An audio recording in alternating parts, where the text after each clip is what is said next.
आहे.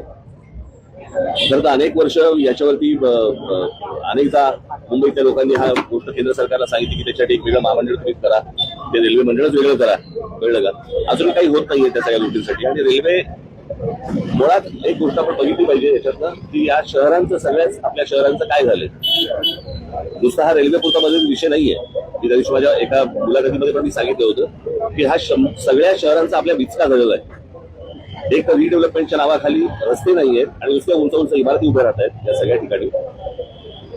आणि रस्ते नसल्यामुळे पार्किंगची व्यवस्था नाही. पार्किंगची व्यवस्था नाही म्हणून ट्रॅफिक अडला जातो. कित्येक मी तुम्हाला तर पुण्यामध्ये पण अनेक ठिकाणी असेल, मुंबईमध्ये तर अनेक ठिकाणी आहे, अनेक ठिकाणी ठाण्यामध्ये अनेक ठिकाणी की जर समजा कुठे आग लागली तर फायर ब्रिगेडचा बंब नाही जाऊ शकत तिकडे आतमध्ये. अशी आपली सगळी शहरांची अवस्था झालेली आहे. कोणी शहराचं प्लॅनिंग म्हणून मागे म्हटलं होतं की टाउन प्लॅनिंग नावाची काही गोष्टच नाही आपल्याकडे.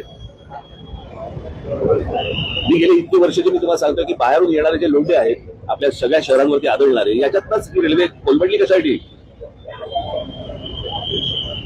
रेल्वेचा बोजवारा उडालेला आहे, सगळ्या अख्ख्या ट्रॅफिकचा बोजवारा उडालेला आहे. लोकांना चालायला फुटपाथ नाहीयेत, ट्रॅफिकसाठी वाहनांसाठी रस्ते नाहीयेत, कोण येत आहे कोण जात आहे माहिती नाहीये. नुसते तुम्हाला मेट्रो आणि त्या काय ते तुमचे बाकीच्या सगळ्या सोयी सुविधा करतात ते काय मेट्रो आणि काय करतात मोनोरेल. त्याने प्रश्न नाही सुटणार. मुंबईमध्ये मोनोरेल्स आहेत, मेट्रो आहे, सगळ्या गोष्टी रेल्वे आहे, बरोबर आहे. मग गाड्यांचं रजिस्ट्रेशन थांबलं का?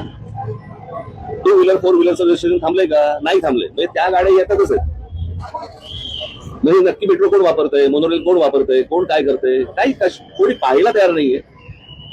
सगळेजण फक्त आपले निवडणुका आणि प्रचार आणि सगळ्या याच्यातच सगळ्या गुंतलेले आहेत.